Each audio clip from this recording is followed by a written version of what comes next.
Hello दोस्तों, स्वागत है आपका स्लीपी क्लासेस में। आज के हिस्ट्री के प्रीमिक्स में आपसे डिस्कस करेंगे 5 क्वेश्चंस प्रीलिम्स के लिए। तो चलिए शुरू करते हैं। पहला सवाल, कॉन्स्टिट्यूशन ऑफ इंडिया को लेके ये स्टेटमेंट्स हैं। पहली स्टेटमेंट है कि इंडियन कॉन्स्टिट्यूशन का जो बेसिक स्ट्रक्चर है वो स्टैंड करता है गवर्नमेंट ऑफ इंडिया एक्ट 1935। ये उसकी बुनियाद है। दूसरी चीज, प्रियम्बल जो है इंडियन कॉन्स्टिट्यूशन का 3 बार अमेंड हो चुका है। तीसरी स्टेटमेंट, कॉन्स्टिट्यूशन जो है इंडिया का वो देहरादून में पब्लिश हुआ था और सर्वे ऑफ इंडिया ने उसको फोटोलिथोग्राफ किया है। ऑप्शंस हैं आपके सामने ये 1 and 2 only, 2 and 3 only, 1 and 3 only, 1, 2 and 3। इसका सही जवाब है सी, 1 and 3 ओनली। तो जो स्टेटमेंट 2 है वो इनकरेक्ट है। क्यों? क्योंकि हमारा जो ओरिजिनल कॉन्स्टिट्यूशन है, जो प्रियम्बल है इंडियन कॉन्स्टिट्यूशन का, वो सिर्फ एक बार अमेंड हुआ है 1976 में 42nd अमेंडमेंट एक्ट द्वारा, जब सोशलिस्ट, सेक्युलर और फ्रेटर्निटी वाले वर्ड्स उसमें ऐड किए गए थे। राइट?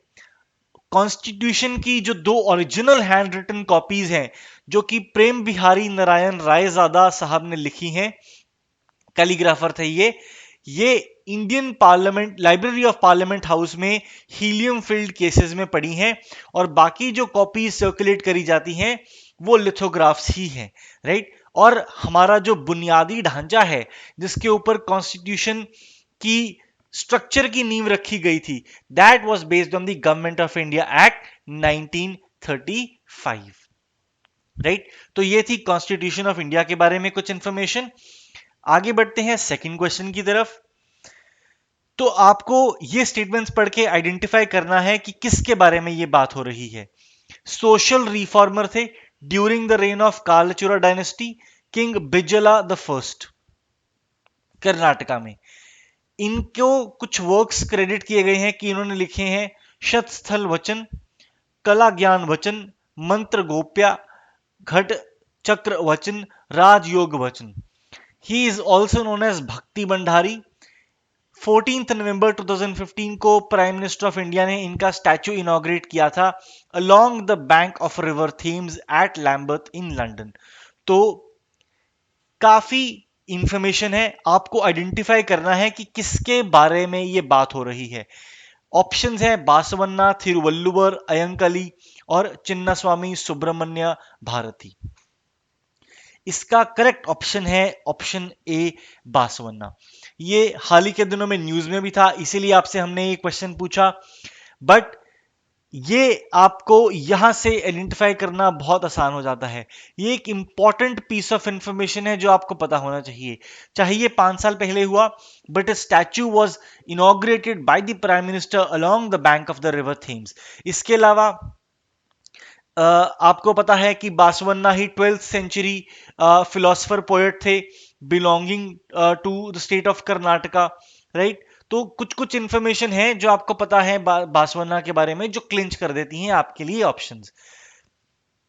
देन ऐसा कहा जाता है कि birth of prophet Basavanna heralded a new era, और इनके जन्म के बाद से बासव इरा या बासवेश्वर इरा कही जाती है।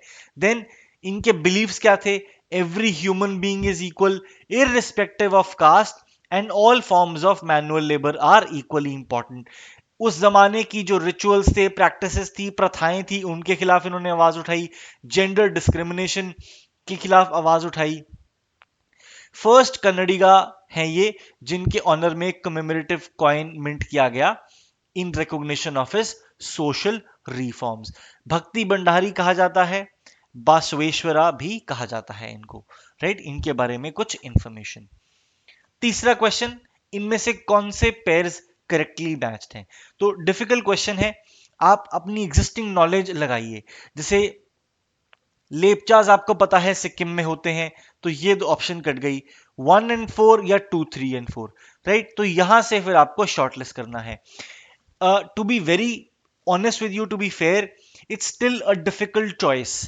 लेकिन आपको ये मैं बताना चाहता हूं कि sometimes in the exam when you are stuck with such a situation, तो आप एनालाइज कीजिए कि आपकी करंट सिचुएशन क्या है।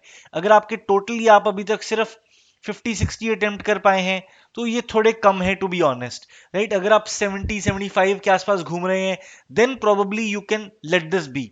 अगर आपका नंबर ऑफ अटेम्प्ट्स अभी तक बहुत कम है, back your self, take a guess on this, right. अगर आप ऐसे 5 से 6 क्वेश्चंस करते हैं प्योर प्रोबेबिलिटी के बेसिस पे भी आपका इवेंचुअली स्कोर पॉजिटिव ही आएगा इन 5-6 गेसेस में से, right. So don't be too afraid, back yourself on either of these, but back yourself by applying some existing knowledge that you might have, Gujarat के बारे में, बिहार के बारे में, आंध्रा के बारे में, राइट। तो कुछ नॉलेज अप्लाई कीजिए। इसका करेक्ट आंसर है ऑप्शन डी 2, 3 एंड 4। कोयास जो है ये एक इंडियन ट्राइबल ग्रुप है that is found in the states of Telangana, Andhra and Odisha. और जो कुरुख जो है या उरांव ट्राइब जो है ये फेयरली वेल नोन है, inhabit Jharkhand, West Bengal, Orissa, Chhattisgarh and of course Bihar, right. तो ये अगर आपको पता है तो क्वेश्चन बहुत आसान हो जाता है सॉल्व करना, otherwise back your self on one of the options. आगे बढ़ते हैं, next question. Gold coin denarii India में सबसे पहले किसने इंट्रोड्यूस किया था? कनिष्क, बलबन, बैरम खान या इल्तुतमिश? एक एंशंट, 3 मडीवल। अगर आपको इस चीज की क्लैरिटी है कि गोल्ड कॉइन सबसे पहले एंशंट पीरियड में कनिष्क ने इंट्रोड्यूस किया था और उसका नाम दिनारी था, रोमन दिनारी, तो आपके लिए ये क्वेश्चन बहुत इजी है। नहीं तो आपको इस पे बहुत पीएनसी लगानी पड़ेगी, बहुत गेस वर्क करना पड़ेगा, राइट। तो करेक्ट आंसर है कनिष्क। तो Roman denarii was the first gold coin to appear in India. इससे पहले इंडिया में सिर्फ कॉपर और सिल्वर कॉइन्स होते थे, बट गोल्ड ज्वेलरी होती थी हाउस होल्ड्स के पास। जब गोल्ड कॉइन्स इंट्रोड्यूस हुए तो इंडियंस ने कहा अरे बहुत बढ़िया, हम गोल्ड कॉइन्स इंट्रोड्यूस करते हैं। तो कनिष्क और उसके बाद उनके सक्सेसर रूलर्स ने इंडिया में फिर कुषाण पीरियड में गोल्ड कॉइन्स इंट्रोड्यूस किए गए। इन गोल्ड पॉइंट पे जो आइकोनोग्राफी थी, जो बना होता था, that range from Indian mythology, जहां पे शिव डिपिक्टेड थे, कार्तिकेय डिपिक्टेड थे, बुद्ध डिपिक्टेड थे, they were the major Indian deities portrayed. इसके अलावा Greek icons, Mesopotamian, Zoroastrian mythologies, ये सब भी डिमॉन्स्ट्रेटेड होती थी, right. All this tells you is कि different religions of that period, different cultural influences from different regions during that period sort of coexisted and influenced each other. अगर आप कनिष्क के period के बिगिनिंग के कॉइन्स देखें तो ग्रीक लैंग्वेज और Greek script है, ग्रीक डिविनिटीज की फोटोज हैं। अगर आप लेटर कॉइन्स देखें वो बैक्ट्रियन में है, ईरानियन लैंग्वेज जो है, right. Greek divinities were now replaced by Iranian ones. तो ये एक अलग आपको ट्रांजिशन बताता है, हाईलाइट करता है। तो कॉइन्स को पढ़ के, न्यूमिस्मैटिक्स जो है, इससे हम ये इंफॉर्मेशन गैदर करते हैं, right. Kushan empire of course existed from southern Uzbekistan and Tajikistan, present day Afghanistan, Pakistan, north India, Kashmir से लेके पाटलिपुत्र तक, राइट। तो काफी वास्ट एम्पायर कुषाण एम्पायर। ये gold coin, representative gold coin जो आपके साथ हमने शेयर किए हैं, right. Last question of the day, not the least. थोड़ा a form of martial art is associated with which state? Options हैं झारखंड, केरला, मध्य प्रदेश या फिर हिमाचल प्रदेश। इसका करेक्ट आंसर है डी, हिमाचल प्रदेश। तो थोड़ा जो है is derived from a round wooden piece attached to the head of an arrow to minimize its lethal potential. तो